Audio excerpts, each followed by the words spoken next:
Good morning, students. I hope you all are fine and are paying attention to your studies at home. So, what we are going to do today in literature is that we are going to revise the chapters that are coming in your exam. Okay, so that you have a clear concept of all the chapters. Because if you know the chapters well, you can do any question that comes from those chapters. So, today we will be discussing the first two chapters or first three chapters, that is chapter 1, chapter 5 and the poem Lamplighter. So let's start with chapter 1, Going on an Adventure. I hope you all must be remembering this chapter because it has come in two of your exams, and you all have got lots of questions related to this, but then also let's have a quick revision of it. So it's about a person named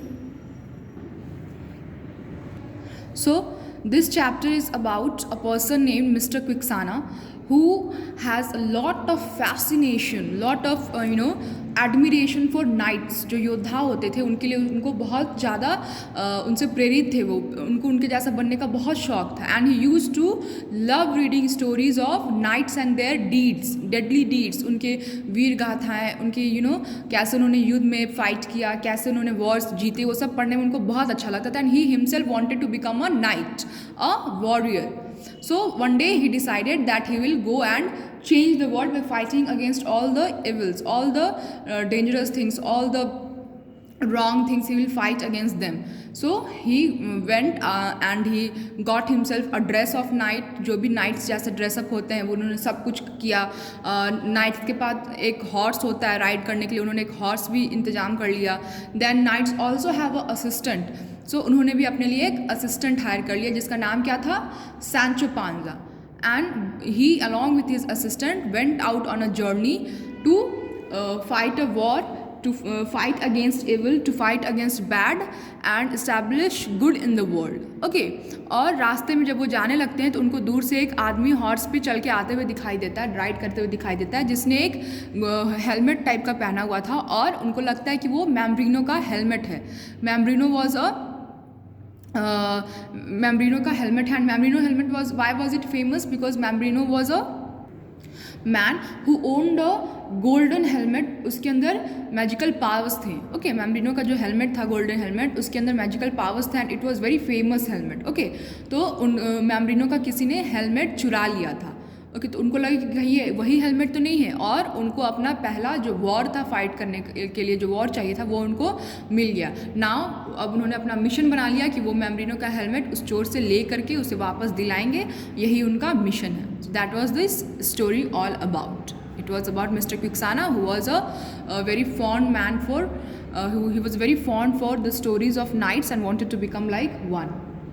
That's all in this story. Now let's move on to the next one, that is the poem The Lamplighter. Okay, so this poem The Lamplighter, it's a very interesting poem about a little boy Leary who wants to become a lamplighter. बच्चे बड़े होकर people want to become doctors and engineers, and he wanted to become a lamplighter. It's very weird, but yeah, this child had a dream to become a lamplighter. Lamplighter is a person जिसका काम होता है street के जो lights होते हैं उनको maintain रखना, उनको ठीक ठाक रखना. ओके, उसकी देख रेख करना, यही काम होता है lamplighter का. So he wanted to become a lamplighter. Now this poem is not a literal poem कि बस उसे lamplighter बनना था क्योंकि उसे लैम्प जलाने थे. No, it has a very deep meaning. He wanted to become a lamplighter क्योंकि जब वो lamplighter उसके मोहल्ले में आता था और रोशनी हो जाती थी उसके आने के बाद, सिमिलरली क्योंकि वो लाइट्स जला देता था, जो लाइट्स ख़राब हो गए थे उनको ठीक कर देता था. Similarly Leerie also wanted to become a lamplighter because जैसे लाइट आने के बाद सबके चेहरे पे खुशी आती थी, everyone used to be happy, everyone used to be smiling. Similarly, he also wanted to become a lamplighter so that he can also bring a smile on everyone's face. He can also bring light and happiness in everyone's life. So like Leary, you should also try to become the reason for someone's smile, reason for someone's happiness, rather than being a reason for their trouble and sadness. So that's all about this poem. Now let's move on to chapter 5, Learning to Fly. So this is an imaginary chapter, imaginary lesson. It is about a boy named Peter Pan, who had some magical powers. वो एक imaginary world में रहता था जिसका नाम था Neverland. और वहाँ के हर एक इंसान के पास एक स्पेशल पावर थी फ्लाई करने की, they could fly, okay. So it is about him कि how he came on land, why he use to came on land, what happen after he came on land, okay. So Peter Pan was a boy from imaginary world Neverland, okay. और वो हर रोज़ Wendy और उसके भाइयों के कमरे के पास आता था जब उसकी मदर उसको स्टोरी सुनाती थी, क्योंकि उसे स्टोरी सुनना बहुत पसंद था। एक दिन जब वेंडी ने उसे देखा और उससे पूछा तो उसने उसे सारी बात बताई कि वो वहाँ क्यों आता, because he love to listen to the stories, bed time stories सुनना उसे बहुत पसंद था। और वो यहाँ से सारी स्टोरीज़ जो उसकी मदर उसको सुनाती थी सुन करके अपने नेवरलैंड में जाकर he used to tell other kids also, because everyone in Neverland love to listen to stories, okay. So he request Wendy कि क्या वो उसके साथ नेवरलैंड चलेगी वहाँ पे सारे बच्चों को स्टोरी सुनाने के लिए। तो वेंडी उसके सामने क्या शर्त रखती है दैट वो तभी उसके साथ नेवरलैंड चलेगी जब वो उसके साथ साथ उसके बाकी दोनों भाइयों Tom and Michael, John and Michael, उन दोनों को भी वो फ्लाई करने के लिए सिखाएगा और उन तीनों को फ्लाई करके वहाँ नेवरलैंड ले जाएगा, ओके।